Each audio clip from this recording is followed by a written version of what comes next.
तो हेलो दोस्तों, welcome back to my YouTube channel Gyansthali academy में। आज हम पढ़ेंगे क्लास 10 फिजिक्स का चैप्टर नंबर 1, जो कि है प्रकाश का परावर्तन तथा अपवर्तन। तो आइए शुरू करते हैं। तो प्रकाश का परावर्तन तथा अपवर्तन शुरू करने से पहले सबसे पहले हम जान लेते हैं कि प्रकाश है क्या। ठीक, सरल भाषा में एकदम जानेंगे। प्रकाश को तो आप लोग देखे ही होंगे। सूर्य का प्रकाश सबसे पहले हमारी पृथ्वी पर आता है। तो प्रकाश की बात करें तो प्रकाश एक प्रकार की ऊर्जा है। ठीक है, ऊर्जा की बात करें तो ऊर्जा क्या है? ऊर्जा को ना तो हम उत्पन्न कर सकते हैं, ना ही नष्ट कर सकते हैं। तो हमको प्रकाश की जरूरत पड़ी क्यों? प्रकाश की जरूरत हमको इसलिए पड़ी क्योंकि हम वस्तुओं को, अगर प्रकाश ना होता तो हम वस्तु को देख पाते? असंभव। तो प्रकाश की अगर हमको एक हिसाब से बोला जाए कि प्रकाश की हमें जरूरत क्यों पड़ी, तो प्रकाश की जरूरत हमें क्यों पड़ी? ठीक है, अगर कोई आपसे पूछा कि प्रकाश की जरूरत हमें क्यों पड़ी, सबसे पहले इससे एक टॉपिक निकाला था कि प्रकाश है क्या। ठीक, जरूरत क्यों पड़ी। ठीक, तो सबसे पहले अगर प्रकाश की जरूरत हमें क्यों पड़ी, वस्तुओं को देखने के लिए।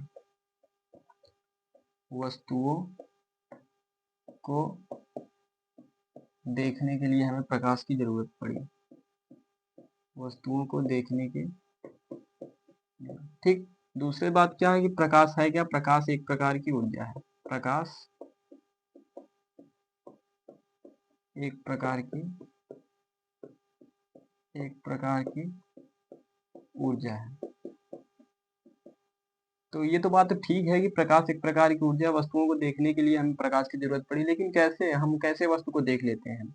हम अंधेरे में वस्तु को क्यों नहीं देख पाते, और प्रकाश में वस्तु को हम कैसे देख लेते हैं? तो यही तो इस चैप्टर की खासियत है। इसी में तो हम जानेंगे कैसे हम देख लेते हैं वस्तु को। ठीक है, तो मान लीजिए कोई यहाँ पर एक बॉल है। ठीक, तो इसको हम अंधेरे में अगर रख दें तो कोई वस्तु आप इनको देख पाओगे? नहीं देख पाओगे। आप किसी वस्तु को प्रकाश के जरिए कैसे देख पाते हो, इसको समझेंगे। सबसे पहले जब प्रकाश आता है हमारी पृथ्वी पर, तो इस वस्तु पर पड़ेगा सबसे पहले प्रकाश। ठीक है, इस वस्तु पर प्रकाश पड़ेगा, फिर यहाँ से परावर्तित होगा। अभी मैं आगे बताऊंगा क्या होता है परावर्तन। परावर्तन के हिसाब से आप समझ लीजिए कि जैसे बॉल आप दीवार पर मारते हो, फिर वो आपकी तरफ आ जाता है, यही परावर्तन। एक सिंपल सा एग्जांपल मैं दे रहा हूँ अभी। ठीक है, तो प्रकाश किरण बॉल पे पड़ी और परावर्तित हो गई, मतलब इसी को परावर्तन बोलते हैं। परावर्तन होके पश्चात वो सीधा आपके नेत्र में गई। नेत्र नेत्र भी एक प्रकार का नेत्र में भी एक प्रकार का लेंस लगा होता है। ठीक है, वहां पर रेटिना पर प्रतिबिंब बनता है। ठीक है, तो जब जब जब प्रकाश बॉल से टकरा कर आपके नेत्र में गया तो आपको बॉल दिखने लगी। ठीक है, जबकि हम अंधेरे में वस्तु को क्यों नहीं देख पाते? अंधेरे में जब प्रकाश होता ही नहीं। सबसे पहली बात, अंधेरे में प्रकाश नहीं होगा तो हम वस्तु को नहीं देख पाएंगे, क्योंकि परावर्तन भी नहीं होगा, ना कि अपवर्तन भी होगा। ठीक है, अभी दोनों टॉपिक में बाद में बताऊंगा। सबसे पहले प्रकाश की बात हो रही है अभी। तो हम वस्तु को कैसे देख पाते हैं? सबसे पहले प्रकाश किरण वस्तु पर टकराती है, पूरा वस्तु का प्रतिबिंब बनाकर फिर सीधा हमारे रेटिना पर आपतित कर देती है, जिससे हमें वस्तु दिखने लगती है। जबकि यही कारण है कि हम अंधेरे में वस्तु को नहीं देख पाते, क्योंकि प्रकाश होता ही नहीं। सिंपल सी बात है कि प्रकाश जरूरी क्यों है वस्तुओं को देखने के लिए। मानव जीवन में प्रकाश बहुत उपयोगी है। अगर प्रकाश ना होता तो हम किसी वस्तु को देख ही ना पाते। सिंपल सी बात है। ठीक है, तो आज हम समझ लिए कि प्रकाश है क्या। अब आगे देखेंगे कि प्रकाश के गुण क्या होते हैं, और प्रदीप्त तथा अदीप्त वस्तुएं कौन कौन सी होती हैं। ठीक है, तो आइए देखते हैं। तो जैसा कि आपने प्रकाश समझ लिया, तो एक बार मैं फिर से रिपीट कर देता हूँ। प्रकाश एक प्रकार की ऊर्जा है। वस्तुओं को देखने के लिए हमें प्रकाश की आवश्यकता होती है। और बाकी तो प्रकाश को आप लोग देखे हो। सबसे पहले सुबह उठते ही सबसे पहले प्रकाश ही दिखता है। ठीक, तो अब आगे का टॉपिक है कि प्रदीप्त वस्तुएं क्या होती हैं और अदीप्त वस्तुएं क्या होती हैं। इनको दोनों को समझेंगे। प्रदीप्त वस्तुएं प्रदीप्त वस्तुएं फर्स्ट, और दूसरी है अदीप्त वस्तुएं। अदीप्त वस्तुएं। तो प्रदीप्त वस्तुएं किन्हें कहते हैं? वे वस्तुएं जिनके पास अपना एक स्वयं का चमक होता है, अर्थात उनको दिखने के लिए प्रकाश की आवश्यकता नहीं है। जबकि अदीप्त वस्तुएं किन्हें कहते हैं? जिनके पास कोई चमक नहीं होती है।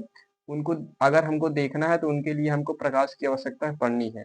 मतलब कि हम अगर जैसे एग्जाम्पल देखते हैं, सबसे पहले प्रदीप्त वस्तुएं देख लेते हैं। प्रदीप्त वस्तुएं हमने बताया कि वे वस्तुएं होती हैं जिनको देखने के लिए हमें प्रकाश की आवश्यकता नहीं होती, अर्थात उनके पास स्वयं का प्रकाश होता है।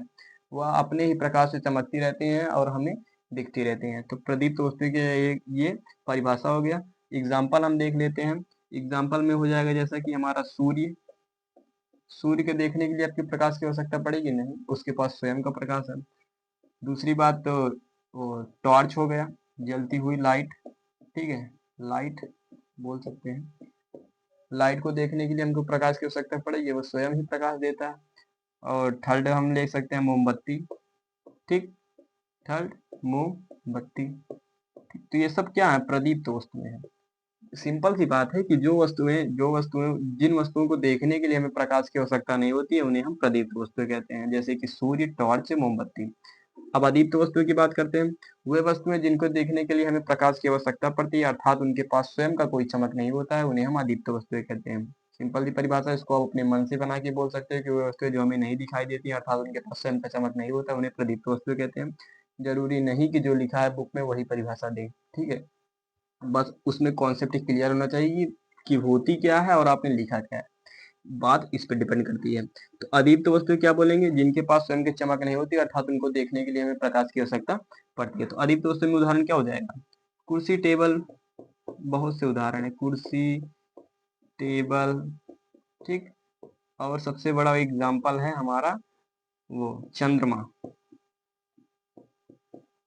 ये बात ध्यान रखेंगे, चंद्रमा के पास कोई चमक नहीं होता, बल्कि वो सूर्य के ही प्रकाश से चमकता रहता है, ठीक है। तो प्रदीप्त और अदीप्त वस्तुएं बहुत अच्छी तरीके से समझ चुके होंगे आप लोग। नेक्स्ट टॉपिक है हमारे प्रकाश के गुण, तो आइए उसको समझते हैं। तो जैसा कि आपने प्रदीप्त था अदीप्त वस्तुएं जान लिया, तो एक बार मैं फिर से रिपीट कर देता हूँ। प्रदीप्त वस्तुएं वे वस्तुएं होती हैं जिनके पास स्वयं का चमक होता है, अर्थात उनको देखने के लिए हमें प्रकाश की आवश्यकता नहीं पड़ती है, वो अपने स्वयं के प्रकाश से प्रकाशित होते रहते हैं तथा मानव को दिखते रहते हैं, मानव नेत्र को दिखते रहते हैं। अदीप्त वस्तुएं किन्हें कहते हैं, वह वस्तु जिनके पास स्वयं का चमक नहीं होता है, अर्थात उनको देखने के लिए हमें प्रकाश की आवश्यकता पड़ती है, अदीप्त वस्तुएं कहलाती हैं। प्रदीप्त वस्तुएं के उदाहरण है जैसे सूर्य, मोमबत्ती, टॉर्च, ठीक है। अदीप्त वस्तुएं के उदाहरण है जैसे कि हमारा चंद्रमा, कुर्सी, टेबल, बाकी आप जानते हो, ठीक। तो नेक्स्ट टॉपिक है हमारा प्रकाश का गुण, ठीक। नेक्स्ट टॉपिक है हमारा प्रकाश का गुण, प्रकाश का गुण, ठीक। हर वस्तु का कोई ना कोई एक गुण होता है, उसी प्रकार प्रकाश का भी एक गुण होता है। तो प्रकाश के गुण के बारे में देखेंगे। सबसे पहले प्रकाश का सबसे फर्स्ट गुण है हमारा, प्रकाश सीधी रेखा में चलता है, सीधी रेखा में चलता है। इसका क्या मतलब है, तो आपने अगर देखा होगा तो प्रकाश कभी आपको, जैसे प्रकाश देखोगे, जैसे आपके घर में मतलब कि प्रकाश किरणें आती हैं, उसमें दिखता रहता है ना, जैसे कोई कमरे में छोटा सा छेद है तो उसमें से प्रकाश किरणें आते होंगे, तो आपने देखा होगा। तो क्या प्रकाश किरणें आपको इस प्रकार दिखती हैं तरंगों के रूप में? नहीं। क्या प्रकाश किरणें आपको इस तरह दिखती हैं जिगजैग के रूप में? नहीं। प्रकाश किरणें हमको सीधी रेखा में आती हुई दिखती है, ठीक। तो यही इसको बोल रहा है कि प्रकाश सीधी रेखा में चलता है, वही प्रकाश किरणें सीधी रेखा में चलता है, ठीक है। यही बात बोल रहा है, प्रकाश का एक गुण है, ये क्वालिटी है उसकी, ठीक है। अब दूसरा गुण आइए देखते हैं।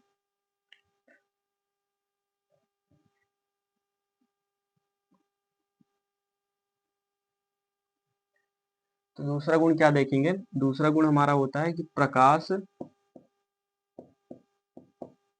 प्रकाश अपारदर्शी, प्रकाश अपारदर्शी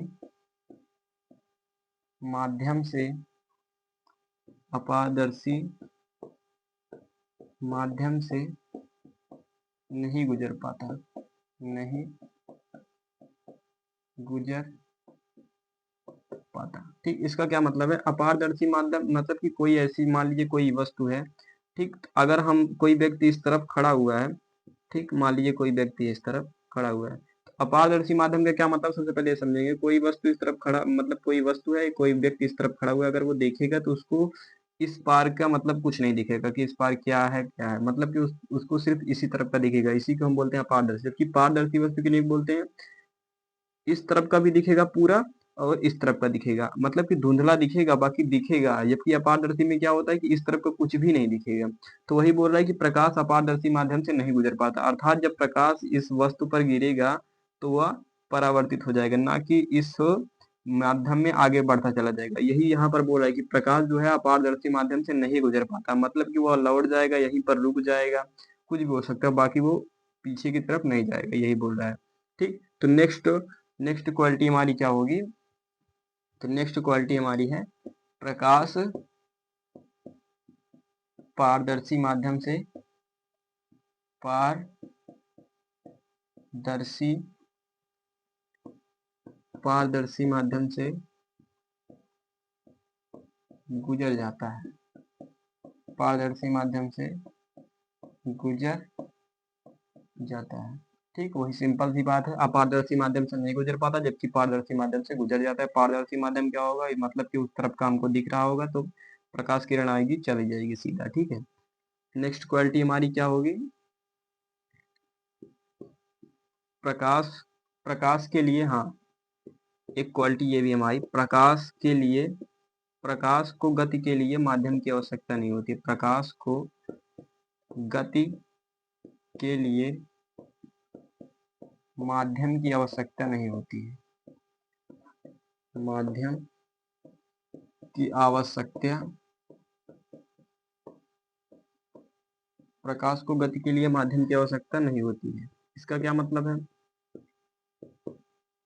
अगर हमको कहीं मतलब जैसे कहीं दूर जाना है तो उसके लिए हमको माध्यम की आवश्यकता पड़ती है। माध्यम की मतलब यही मोटरसाइकिल, कार, बाइक। ठीक है, तो इसमें क्या बोल रहा है कि प्रकाश को गति के लिए माध्यम की आवश्यकता नहीं पड़ती है। क्या अगर पृथ्वी तक प्रकाश आता है तो क्या वह बाइक पर बैठ के आता है? नहीं, अपने आप चला आता है। क्या जब प्रकाश शाम होती है, जब प्रकाश चला जाता है तो क्या वो बाइक से चढ़ के फिर सूर्य के पास जाता है? नहीं, वो अपने आप चला जाता है। ठीक है, तो यही बात यहाँ पर बोल रहा है कि प्रकाश को गति के लिए माध्यम की आवश्यकता नहीं होती है। मतलब किसी चीज की उसकी आवश्यकता नहीं है, वो कहीं भी जा सकता है खुद, मतलब उसके अंदर इतनी सामर्थ्य है, वो कहीं भी जा सकता है। वही इस बात को बोल रहा है। तो हमारी फिफ्थ क्वालिटी क्या है? प्रकाश निर्वात में भी गति कर सकता है। प्रकाश निर्वात में भी गति कर सकता है, निर्वात में भी, निर्वात में भी गति कर सकता है।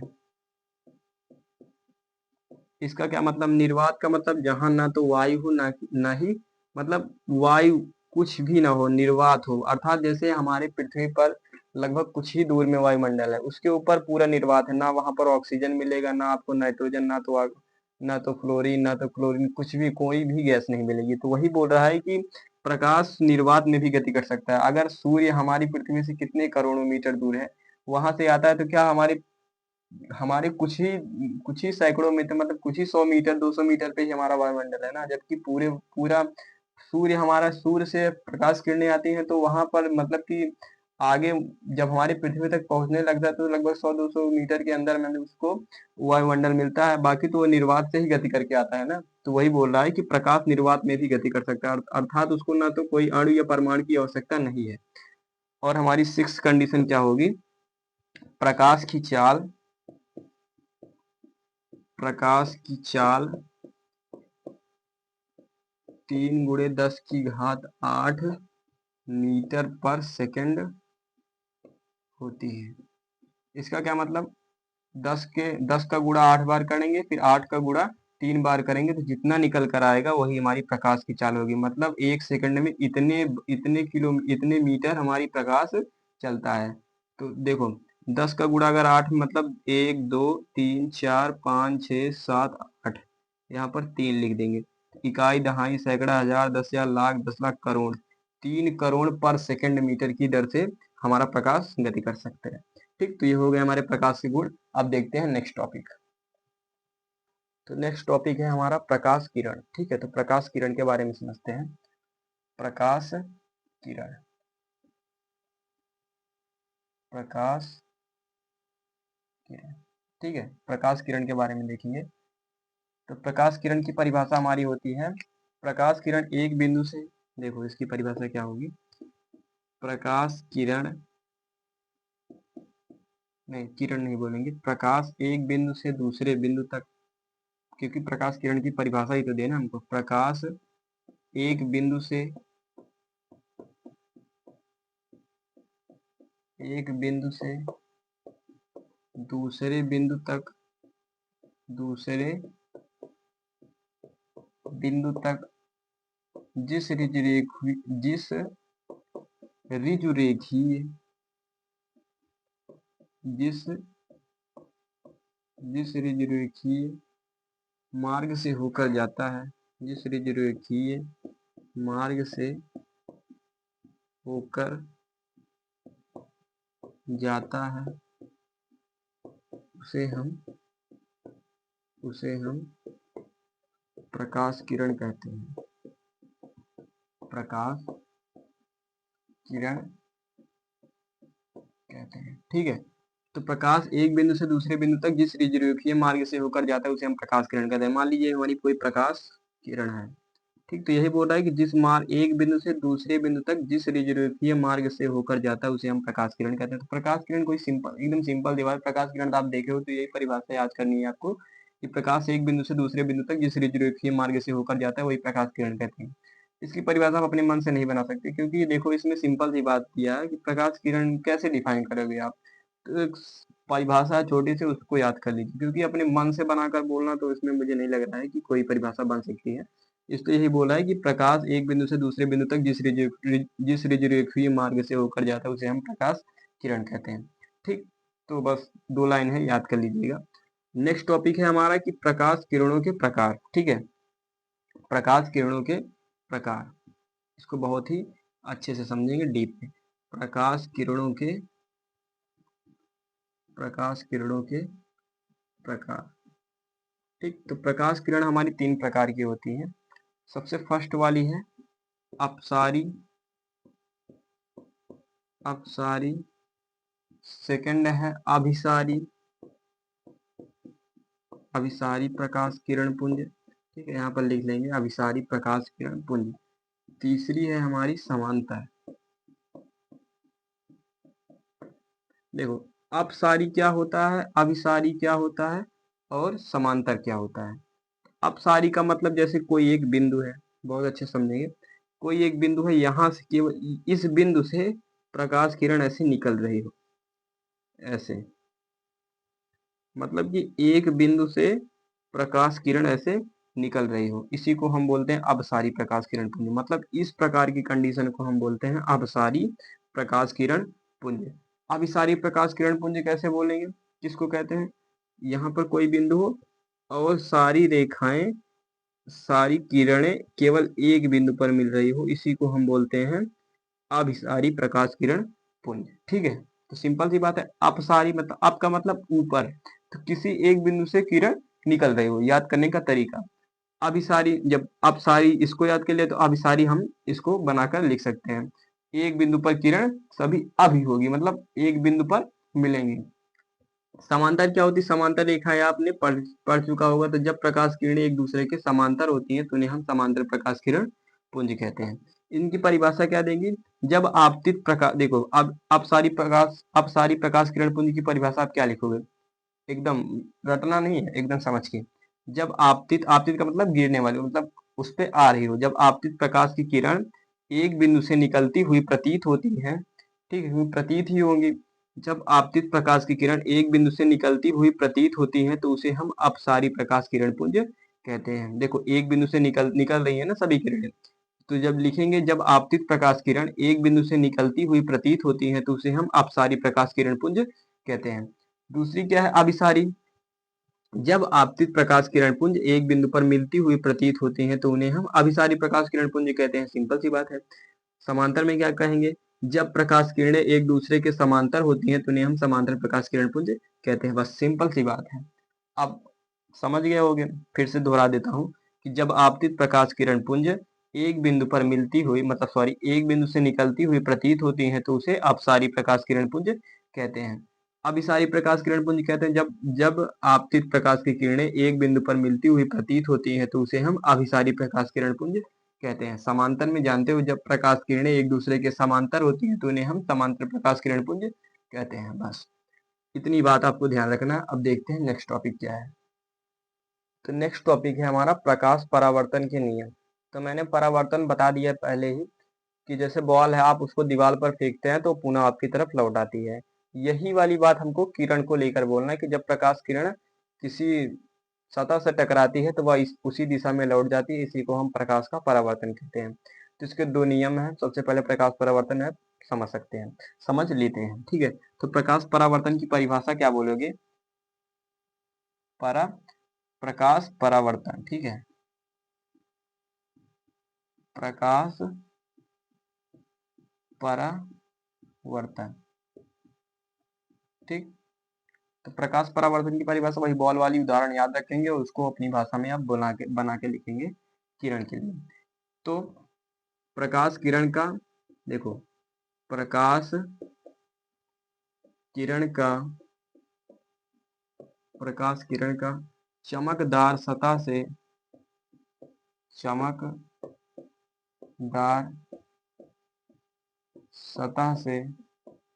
ठीक है, प्रकाश किरण का चमकदार सतह से टकराकर पुनः उसी दिशा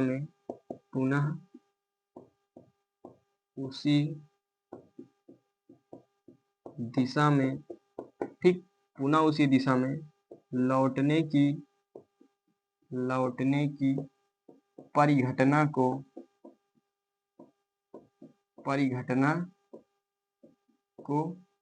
प्रकाश का परावर्तन कहते हैं। प्रकाश का परावर्तन कहते हैं, ठीक। तो प्रकाश का परावर्तन समझेंगे कि प्रकाश किरण का चमकदार सतह से टकराकर पुनः उसी दिशा में लौटने की परिघटना को प्रकाश का परावर्तन कहते हैं, ठीक। इसका एक एग्जांपल लेते हैं। मान लीजिए कोई सतह है एक, ठीक, चमकदार सतह है, पीछे पूरा मतलब अपारदर्शी नहीं है, अपारदर्शी है, ठीक है। तो कोई चमकदार सतह है, तो मान लीजिए देखो दो कंडीशन होती है प्रकाश को आपतित कराने का। अगर हम प्रकाश किरण को मान लीजिए कि यहाँ पर एक टॉर्च बना देते हैं, देखो मान लीजिए यहाँ टॉर्च है, टॉर्च से किरण अगर हमने एकदम सीधी किरण मारी इस पे, तो जब इस कंडीशन में किरण एकदम सीधी मारी जाएगी तो कहीं पर मतलब आपको जैसे जैसे कि जब किरण इस प्रकार सीधी मारी जाएगी तो आपको यहाँ पर आपतित हुई नहीं दिखाएगी, ना कि यहाँ पर, ना कि यहाँ पर। जब इस कंडीशन में किरण सीधी मारी जाती है तो जिस दिशा में यहाँ इस दिशा से चलकर आई है इसी दिशा में पुनः लौट जाएगी। क्यों?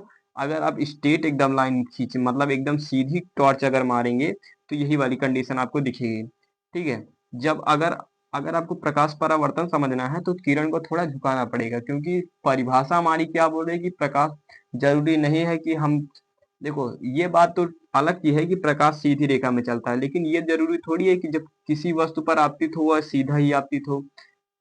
मान लीजिए इसको भी तो सीधा हम बोलेंगे, किरण चल तो रही है सीधा, आपतित कैसे हो रही है वो अलग की बात है, चलने की बात। अब आप बोल सकते हो कि गुरुजी आपने समझाया बताया कि अभी किरण सीधी रेखा में चलती है, तो चलती तो सीधी रेखा में है, बट ये चल तो सीधी रेखा में रही है ना, आपतित हो रही है उस पे वो अलग की बात है। बात यहाँ पर चलने की है, चल तो सीधी रेखा में रही है, हमारा वो नियम थोड़ी गलत है। गुण तो यही होगा कि प्रकाश हमेशा सीधी रेखा में चलता है, ये बात सत्य भी है, लेकिन यहाँ पर आपतित कैसे हो रही है वो बात है मायने, ठीक है। तो हमको प्रकाश परावर्तन समझना है तो हमको स्ट्रेट एकदम नहीं मारना पड़ेगा, किरण को थोड़ा झुकाना पड़ेगा, ठीक। जब हम किरण को थोड़ा झुका कर मारेंगे इस पे, मतलब एक सतह है चमकदार सतह, अगर हम किरण को इस तरह मारेंगे तो जब किरण इस सतह पर आपतित होगा तो पुनः वह अपनी मार्ग में लौट जाएगा, इसी को बोलते हैं परावर्तन, ठीक है। बहुत सिंपल सी बात है, प्रकाश किरण का चमकदार सतह से टकराकर पुनः उसी दिशा में लौटने की परिघटना को प्रकाश का परावर्तन कहते हैं। फिर से देखेंगे, प्रकाश की किरण के चमकदार सतह से, प्रकाश का ये चमकदार सतह प्रकाश की किरण के चमकदार सतह से टकराकर पुनः उसी दिशा में लौटने की परिघटना को, पुनः उसी दिशा में लौटने की परिघटना को, दिशा मतलब इसी तरफ है, दिशा हमारी दाहिने तरफ मतलब बाएं तरफ ही है, ठीक है। तो प्रकाश की किरण की चमकदार सतह से टकराकर उसी दिशा में लौटने की परिघटना को प्रकाश का परावर्तन कहते हैं। बस इतनी सी बात है, ठीक है। अब देखेंगे प्रकाश परावर्तन के कुछ नियम है, ठीक है, तो आइए देखते हैं।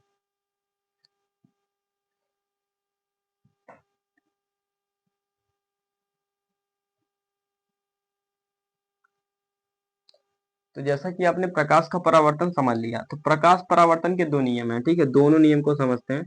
देखो इसके लिए चित्र बनाना पड़ेगा। सबसे पहले मान लीजिए एक चमकदार कोई सतह है, ठीक। अभी मैंने सीधी बनाई थी, अब इसको मतलब कि तिरछा बना दिया, मतलब कि जमीन पर रखकर, एक हिसाब से समझ लीजिए, ठीक है, एकदम रख दिया, ठीक है। ये हमारी कोई चमकदार सतह हो गई, यहाँ पर पीछे हमने कुछ लगा दिया, मतलब कि प्रकाश उस तरफ न जाए, मतलब ये अपारदर्शी माध्यम बन जाए। तो प्रकाश परावर्तन के दो नियम होते हैं। तो इसको सबसे पहले समझने के लिए चित्र बनाना पड़ेगा। ठीक है, मान लीजिए हमने कोई किरण इस पर आपतित की, सीधा आपतित नहीं करेंगे क्योंकि हमको परावर्तन समझना है, तो इसके लिए थोड़ा तिरछा आपतित करेंगे। ठीक है, यहाँ पर एक बना देंगे, मतलब इसको बनाने का मतलब है कि प्रकाश हमारा इस तरफ जा रहा है, ना कि उस तरफ। ठीक है, तो आपतित जब कराओगे तो यहाँ से इस दिशा में लौट जाएगा, क्योंकि प्रकाश का परावर्तन होगा 100% है, क्योंकि यह पारदर्शी माध्यम है। ठीक है, प्रकाश परावर्तन का फर्स्ट नियम बोलता है हमारा, देखो यहाँ पर एक बिंदु मानेंगे, जिसको मानेंगे हम, मान लीजिए P मान लिया, इसको बोलेंगे आपतन बिंदु। इस वाले बिंदु को जहां पर एक किरण दोनों गिर रही है, सबसे पहले एक किरण गिर रही है, मान लीजिए किरण हमारी हो गई AB। ठीक, इसको मान लेंगे किरण AB बिंदु। किरण AB हमारे बिंदु P पर गिर रही है, और किरण BC, ठीक है, ये हमारी किरण हो गई BC, BC बिंदु P से परावर्तित होकर लौट रही है। ठीक है, किरण AB बिंदु P पर गिर रही है, और जो BC है वो बिंदु P से परावर्तित होकर लौट रही है। तो हमारा प्रकाश परावर्तन का फर्स्ट नियम देख लेते हैं। सबसे फर्स्ट नियम कहता क्या है? तो फर्स्ट नियम हमारा बोलता है कि आपतित किरण, आपतित किरण, आपतित किरण, परावर्तित किरण, परावर्तित किरण तथा आपतन बिंदु पर, आपतन बिंदु पर खींचा गया अभिलंब। सबसे पहले नियम लिख रहे हैं, अभी इसका जो जितना बात लिखे सब मैं बताऊंगा कैसे हुआ। ठीक है, खींचा गया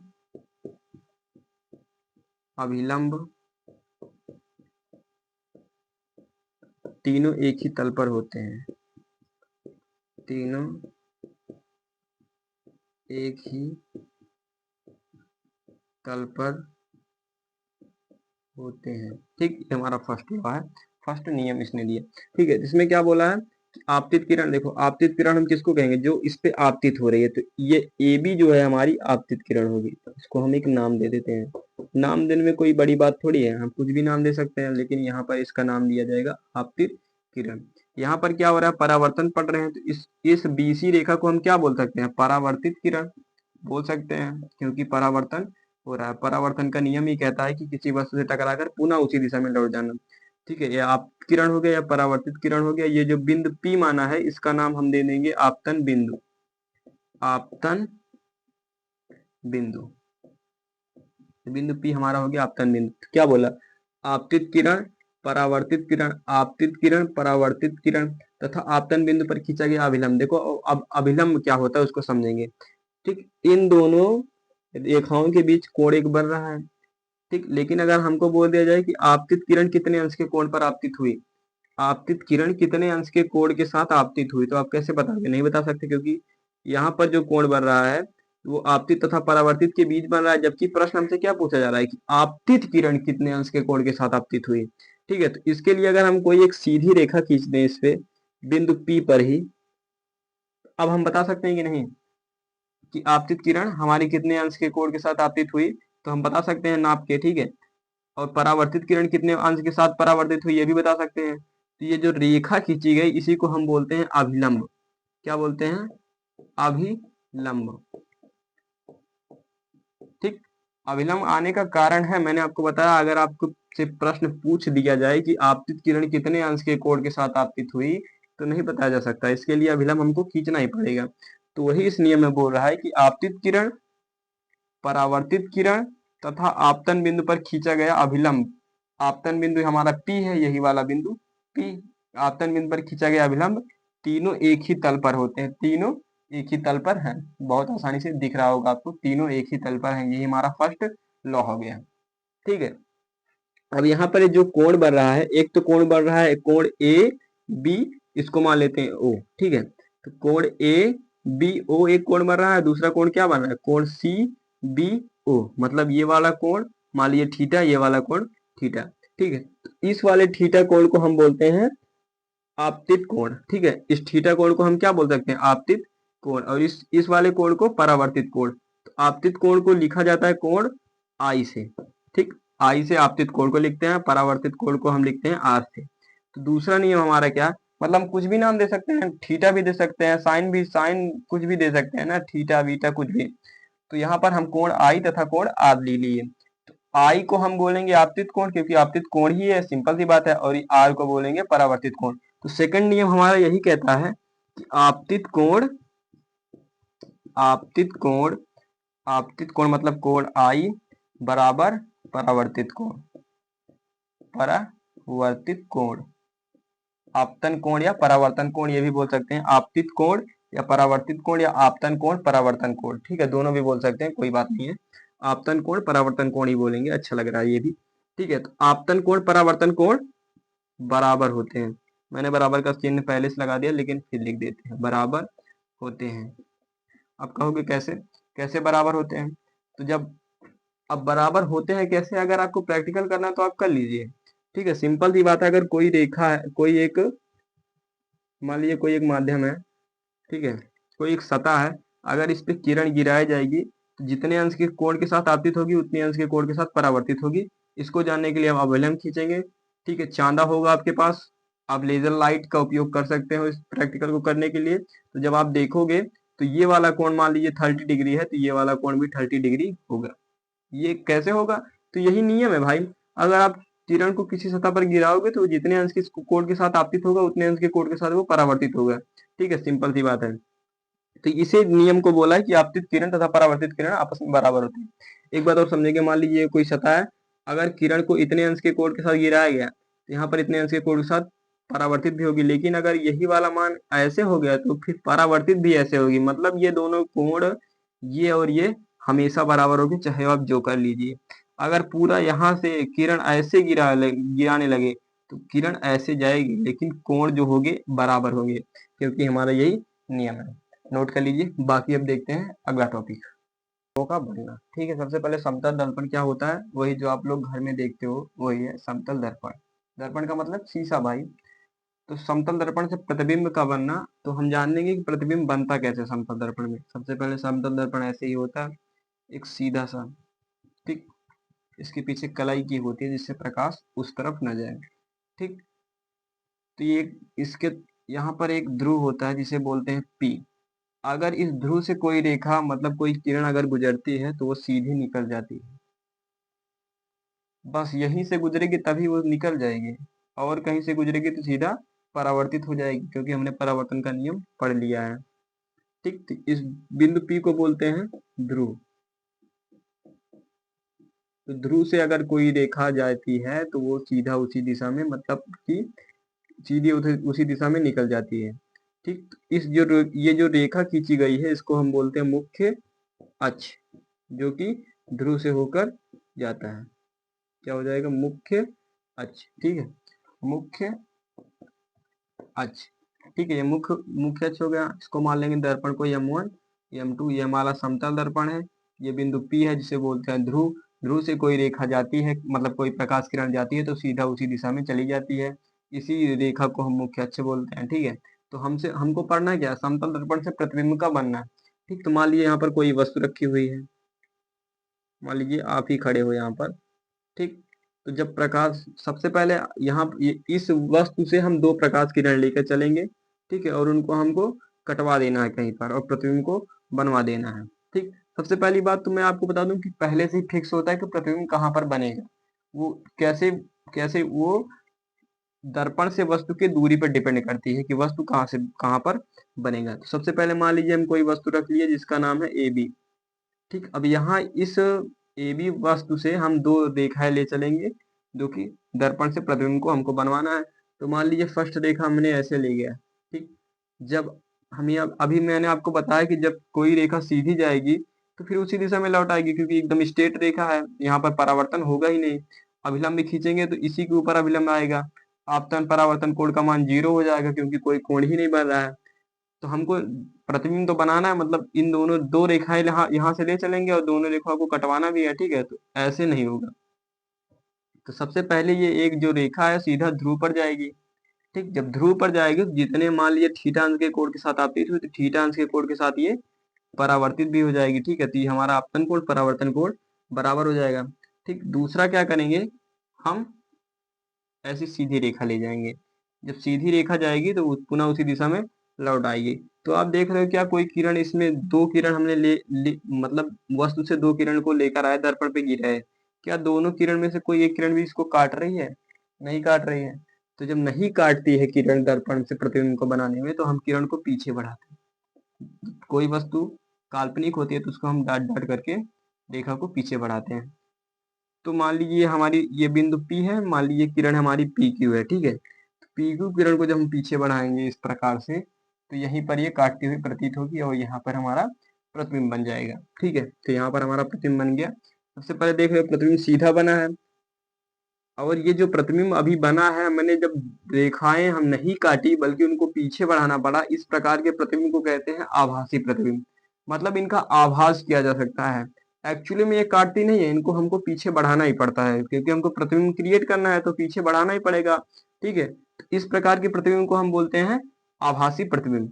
आभासी, दुनिया का हर आभासी प्रतिबिंब सीधा होता है, ये बात आपने दिमाग में बैठा लीजिए। दुनिया का हर आभासी प्रतिबिंब सीधा होता है। तो यहाँ पर हमने वस्तु क्या लिया था, ए बी। तो हमारी जो वस्तु, जो इमेज बनेगी वो भी हमारी मान लीजिए बन गया ए डैश बी डैश, जबकि ये ए डैश बी डैश जो इमेज बना ये सीधा है, क्योंकि हमने बताया आभासी प्रतिबिंब हमेशा सीधा बनता है। तो अगर बोले प्रतिबिंब के बारे में बताओ कि कैसा बना है, तो सबसे पहली बात आप लिख दोगे कि प्रतिबिंब आभासी बना है, प्रतिबिंब आभासी बना है, प्रतिबिंब आभासी बना है, ठीक। पहली बात अब ये बोल सकते हो प्रतिबिंब के बारे में। दूसरा क्या बोलोगे, प्रतिबिंब सीधा बना है, प्रतिबिंब सीधा बना है, ठीक है। और क्या बोलोगे कि जितनी दूर पर वस्तु थी दर्पण से उतनी दूर पर प्रतिबिंब भी बना है। ये क्या होती है, दर्पण, ये हमारी समतल दर्पण की क्वालिटी होती है। ये हमारा समतल दर्पण है भाई, भूल मत जाना, क्योंकि हम पढ़ रहे हैं समतल दर्पण से प्रतिबिंब का बनना। तो समतल दर्पण की एक क्वालिटी है कि जितनी दूर दर्पण से जितनी दूर पर वस्तु रखी जाएगी, दर्पण से उतनी दूर पर प्रतिबिंब बनेगा। मतलब कि ए से पी तक की दूरी जितनी, मान लीजिए अगर 5 सेंटीमीटर है, तो पी से ए डैश तक की दूरी भी 5 सेंटीमीटर होगी। मतलब कि जितनी दूर पर दर्पण से वस्तु रखी होती है उतना दूर पे दर्पण से प्रतिबिंब बनता है। तो क्या लिख देंगे कि प्रतिबिंब की दूरी, अगर प्रतिबिंब के बारे में बोले तो अगर प्रतिबिंब के बारे में बताया जा रहा है तो प्रतिबिंब आभासी बन गया, प्रतिबिंब सीधा बन गया। और दूसरी बात, प्रतिबिंब जो होता है वस्तु के बराबर ही बनता है, ये भी एक समतल दर्पण की क्वालिटी है। जितनी बड़ी, मान लीजिए इस वस्तु की लंबाई 5 सेंटीमीटर है, तो ये भी हमारा इमेज जो बनेगा वो भी 5 सेंटीमीटर बनेगा। तो तीसरी हम इमेज के बारे में यह बोल सकते हैं कि इमेज की प्रतिबिंब की लंबाई, प्रतिबिंब प्रतिबिंब के मतलब वही फोटो हुआ भाई। प्रतिबिंब की लंबाई, अगर ना समझ पा रहे हो प्रतिबिंब का मतलब, तो फोटो, प्रतिबिंब की लंबाई वस्तु के लंबाई के बराबर है, वस्तु के लंबाई के बराबर है, ठीक है, लिख देंगे बराबर है। तो इतनी बात हमने ध्यान लिया समतल दर्पण के बारे में। सबसे पहले क्या बात, समतल दर्पण में जितनी दूर पर वस्तु रखी जाती है उतना दूर पर प्रतिबिंब बनता है। ये अभी आपको न्यूमेरिकल में यह बातें बहुत कम आएंगी। जितनी दूर पर वस्तु रखी जाती है उतनी दूर पर प्रतिबिंब भी बनता है। दूसरी बात, समतल दर्पण में जितनी बड़ी वस्तु होती है, अगर वस्तु की लंबाई 5 सेंटीमीटर तो प्रतिबिंब की लंबाई भी 5 सेंटीमीटर होगा, ठीक है। तीसरी बात, प्रतिबिंब समतल दर्पण में, देखो यहाँ पर आभासी प्रतिबिंब बना है, जो समतल दर्पण होता है हमारा उसमें हमेशा आभासी प्रतिबिंब बनता है, ठीक है। समतल दर्पण में हमारा हमेशा आभासी प्रतिबिंब बनेगा। तो जब प्रतिबिंब आभासी बनेगा तो इसका क्या मतलब है, प्रतिबिंब हमेशा सीधा बनेगा। तो ये बात आप ध्यान रखेंगे कि समतल दर्पण में प्रतिबिंब हमेशा आभासी बनता है, दुनिया का हर आभासी प्रतिबिंब सीधा होता है, ठीक। तो इतनी बात ध्यान रखेंगे। अब देखेंगे समतल दर्पण से न्यूमेरिकल कैसे बनते हैं। तो हमने समतल दर्पण से प्रतिबिंब का बनना समझ लिया, अब देखते हैं समतल दर्पण से कैसे न्यूमेरिकल्स बनते हैं, ठीक है। तो आइए देखते हैं। तो सबसे पहले एक कोई प्रतिबिंब बना लेते हैं समतल दर्पण से, ठीक। ये हमारा हो गया समतल दर्पण, ये हमारा हो गया मुख्य अक्ष, ठीक। ये हो गया हमारा ध्रुव P, ठीक। कोई यहाँ पर एक वस्तु रखी हुई है जिसका नाम है AB, और ये 5 सेंटीमीटर की है, ठीक। यहाँ से किरण चलेगी उसी दिशा में लौट जाएगी, एक किरण हमारी ध्रुव पर जाएगी और परावर्तित हो जाएगी, ठीक। तो हमको इमेज बनाना है तो हमको पीछे बढ़ाना पड़ेगा, यहाँ पर एक इमेज बन जाएगा A डैश B डैश, ठीक। अब आपसे प्रश्न क्या पूछेगा समतल दर्पण में, सबसे पहला प्रश्न पूछेगा कि एक समतल दर्पण है जिसमें एक वस्तु की लंबाई 5 सेंटीमीटर है। अगर उस वस्तु का इमेज बन रहा हो तो उस इमेज की लंबाई क्या होगी? तो हम जानते हैं कि समतल दर्पण में जितनी लंबी वस्तु होती है उतना लंबा इमेज भी बनता है, अर्थात प्रतिबिंब भी बनता है। तो प्रतिबिंब की लंबाई कितना हो जाएगी? जितनी लंबी वस्तु है उतना लंबा प्रतिबिंब बनेगा, मतलब प्रतिबिंब की लंबाई भी हमारा हो जाएगा 5 सेंटीमीटर। आप उसमें उत्तर क्या लिखेंगे कि समतल दर्पण, हम ऐसे लिखेंगे कि हम जानते हैं कि समतल दर्पण में जितनी लंबी वस्तु होती है उतना लंबा प्रतिबिंब भी बनता है, इसलिए प्रतिबिंब की लंबाई हमारी 5 सेंटीमीटर हो जाएगी। तो पहला क्वेश्चन हो गया। दूसरा क्वेश्चन आपसे क्या बनाकर पूछेगा कि कोई वस्तु है जो समतल दर्पण से 10 सेंटीमीटर की दूरी पर रखी हुई है। ठीक, ये वाली दूरी 10 सेंटीमीटर, ना कि लंबा। देखो प्रतिबिंब लंबा पूछेगा तो ये इसकी लंबाई होगी, जबकि प्रतिबिंब दर्पण से कितनी दूर पर रखा होगा ये वाली बात कर रहेगा। मतलब कि ये हमारा दर्पण हो गया, इस दर्पण से कितनी दूर पर रखा है प्रतिबिंब, ये वाली दूरी। ठीक, जबकि अगर प्रतिबिंब बोलेगा लंबा कितना है, वस्तु लंबी कितनी है, तो ये वाली दूरी होगी वस्तु की लंबाई। ठीक, तो हमने क्या बताया, प्रश्न आपसे पूछेगा कि मान लीजिए कोई वस्तु है जो समतल दर्पण से 10 सेंटीमीटर की दूरी पर रखी हुई है, तो जो उसका प्रतिबिंब बन रहा है, प्रतिबिंब दर्पण से प्रतिबिंब की दूरी बताइए। तो हमने बताया ये वाली दूरी जो होगी इस वाली दूरी के बराबर होगी, तो ये भी दूरी हमारी 10 सेंटीमीटर होगी। प्रश्न में आप यह ध्यान देंगे कि पूछा है कि दर्पण से प्रतिबिंब की दूरी या वस्तु से प्रतिबिंब की दूरी। अगर वस्तु से पूछेगा तो वस्तु से पूछ रहा है प्रतिबिंब की दूरी, तो ये 10 भी जुड़ जाएगा, ये 10 भी जुड़ जाएगा। अगर दर्पण से पूछेगा तो ये केवल 10 ही होगा। ठीक है, तो दो टाइप का क्वेश्चन हो गया। सेकंड टाइप का क्या पूछेगा कि कोई वस्तु है जो समतल दर्पण के सामने 2 मीटर प्रति सेकंड के वेग से आ रही है, तो उसे अपना प्रतिबिंब किस वेग से आता हुआ दिखाई देगा। तो कोई भी वस्तु है, मान लीजिए 5 मीटर प्रति सेकंड के वेग से आ रही है, तो उसे अपना प्रतिबिंब किस वेग से आता हुआ दिखाई देगा। तो 2 से गुणा कर देंगे, मतलब कि 10 मीटर प्रति सेकंड वेग से आता हुआ दिखाई देगा। ठीक, थर्ड क्वेश्चन हो गया। फोर्थ में क्या बोलेगा, कोई व्यक्ति, हाँ, फोर्थ में क्या बोलेगा, कोई व्यक्ति 60 सेंटीमीटर लंबा है। ठीक, मतलब कि 60 सेंटीमीटर लंबी वस्तु होगी, तो उसे अपना पूरा प्रतिबिंब देखने के लिए कितने ऊंचे समतल दर्पण की आवश्यकता होगी। इस टाइप का प्रश्न में आप क्या लिखेंगे, कितने ऊंचे समतल दर्पण की आवश्यकता होगी। तो आप लिखोगे समतल दर्पण की आवश्यकता बराबर, यहाँ पर समतल दर्पण की लंबाई निकालना पड़ेगा कि मान लीजिए कोई 120 मीटर लंबा व्यक्ति है, तो उसे अपना पूरा प्रतिबिंब देखने के लिए कितने लंबा समतल दर्पण की आवश्यकता होगी। तो समतल दर्पण की आवश्यकता एक सूत्र होता है, आवश्यकता बराबर, ठीक, लिखोगे क्या, व्यक्ति की ऊंचाई बटा 2, यही सूत्र होता है। क्या प्रश्न बोला था कि लड़का 60 सेंटीमीटर लंबा है, तो 60 बटा 2 करेंगे तो आ जाएगा हमारा 30। तो 60 सेंटीमीटर लंबा व्यक्ति है तो उसे पूरा प्रतिबिंब देखने के लिए 30 सेंटीमीटर लंबा प्रतिबिंब, मतलब कि सॉरी दर्पण चाहिए। ठीक, तो हमारा फोर्थ टाइप का क्वेश्चन हो गया। फिफ्थ में आपसे क्या पूछेगा, फिफ्थ में आपसे पूछ सकता है कि, वैसे तो लगभग सभी हो गए, अब नहीं पूछेगा, बस 4 टाइप के क्वेश्चन इसमें से बनते हैं। ठीक, तो बस बहुत हो गया। बाकी का जो पार्ट होगा मैं जल्दी लाऊंगा। अगर आपको वीडियो अच्छा लगा हो तो लाइक एंड सब्सक्राइब। बाकी इस पार्ट के जो न्यूमेरिकल है मैंने पहले से ही करा रखे हैं। तो सबसे पहले समतल दर्पण तो मैंने बता दिया, समतल दर्पण संबंधी जितने बुक में न्यूमेरिकल दिए हुए, मतलब उदाहरण का नहीं, जो लगे नहीं है उनको मैंने करा रखा है। बाकी जो अवतल दर्पण अवतल लेंस से संबंधित होंगे, जब मैं उसको पढ़ा दूंगा, जब आपको समझ आ जाएगा तब आप लोग उसको पढ़ लीजिएगा। अगर वीडियो अच्छा लगा हो तो लाइक एंड सब्सक्राइब। धन्यवाद।